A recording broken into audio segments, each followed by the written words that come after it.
My name is Alan Cohen, and I'm a certified executive coach and president of Active Balance Coaching. For over 20 years, I was a PR practitioner working on both the agency and the client side. And in that capacity, I worked on some pretty high-level projects, including Harry Potter, the Broadway stagehand strike. I've worked on consumer and crisis communications programs for the better part of 2 decades.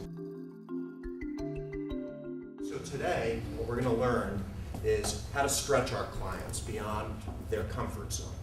And in doing that, you're going to stretch a little bit too. So a couple of ground rules for the session. I want you to really enjoy an experience and try not to judge the information. Avoid the I know syndrome and see everyone in your class as purposeful.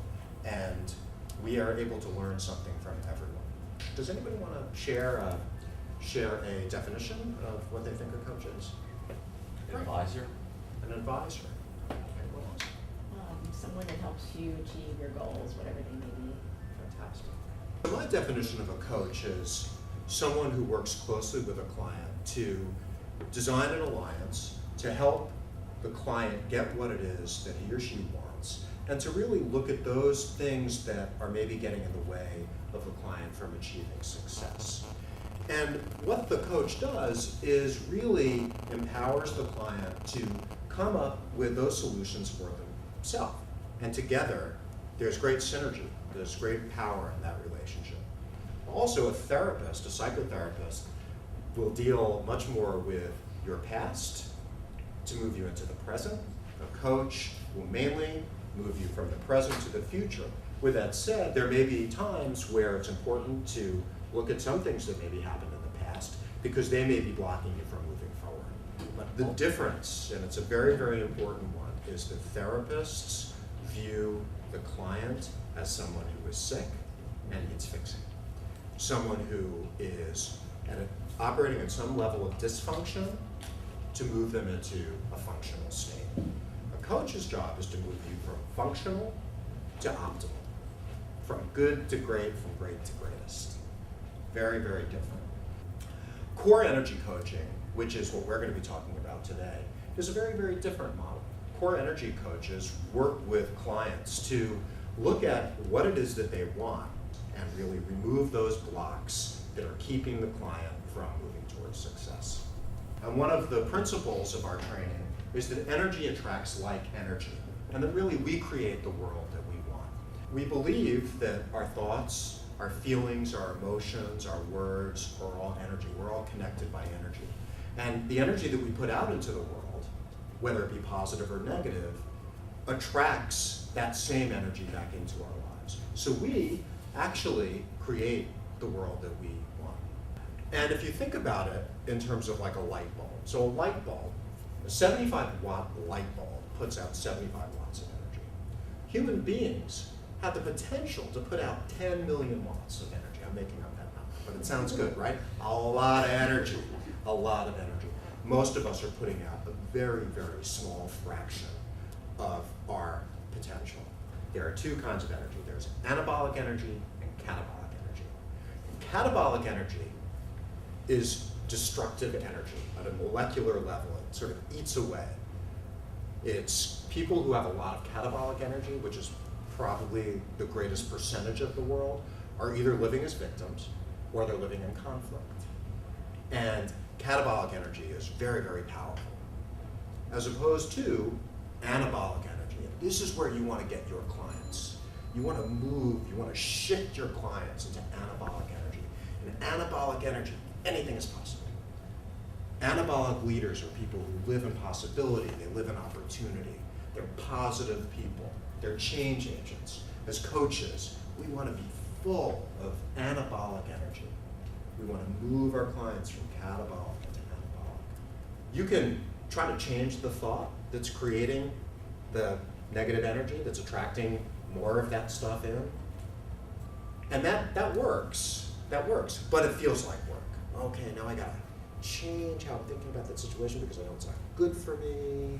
I'm going to just sort of reconcile that idea. I'm going to try to be less judgmental. I'm going to try to be. It's like work. as core energy coaches, we're going to get much deeper with our clients about what created that belief in the first place that the world is hard. So when they look at a situation, they see it in terms of challenge and difficulty. It's because the paradigm is that the world is hard, and that probably came at a very, very early stage in life. That came from parents, that came from family, that came from work. What gets in the way of people moving from catabolic to anabolic are energy blocks. So there are outer blocks and there are inner blocks. And let's give me an example of what an outer block is. Not having enough money. Great, not having enough money, financial resources. What else? Living in the wrong city, in the wrong place. Okay, Being so- too far from your destination. Great, your so goal. some geographic choices. Right? Or maybe, being 5'3" and wanting to play on the Knicks, like that. That's a good example of an external block. There may be another league for you to play, a league of shorter people, but that's definitely a block. The other set of blocks are much more powerful, and they often will create those external blocks, or there'll be a factor in those external blocks, and those are your inner blocks, and they break up into, we call them GAILs, G-A-I-L. The real gem of the work comes with the gremlin work. And the gremlins are it's the inner critic. It's that voice in your head that tells you you're not good enough. But it's not really what you believe about yourself. It's what you think the world is telling you about yourself. I'm not smart enough. I'm not good looking enough. I'm a failure. I'm a fake. I'm a phony. Oh God, I'm depressed just hearing all of this, right? But most of us are carrying a lot of that stuff when we go into work every day. Assumptions. Okay, so give me an example of an assumption. Writers don't get paid well. Writers don't get paid well. Okay.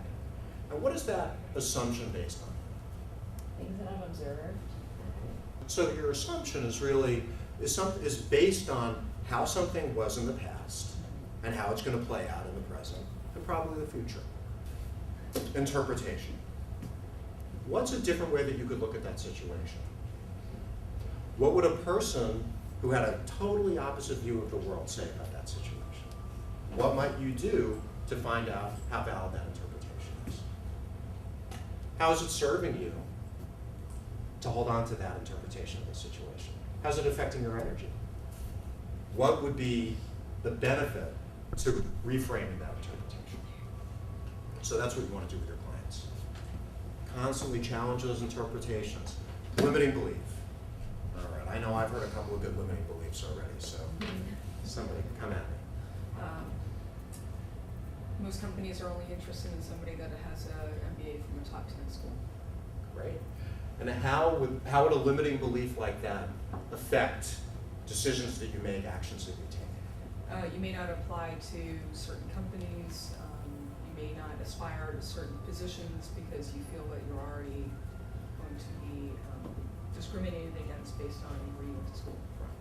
And what could you do to find out how valid that limiting belief was? Or that belief was? Probably, I guess, talk to people that, if you can find them, that work within the company that you're interested in, and trying to get informational interviews and find out if that actually is a valid form.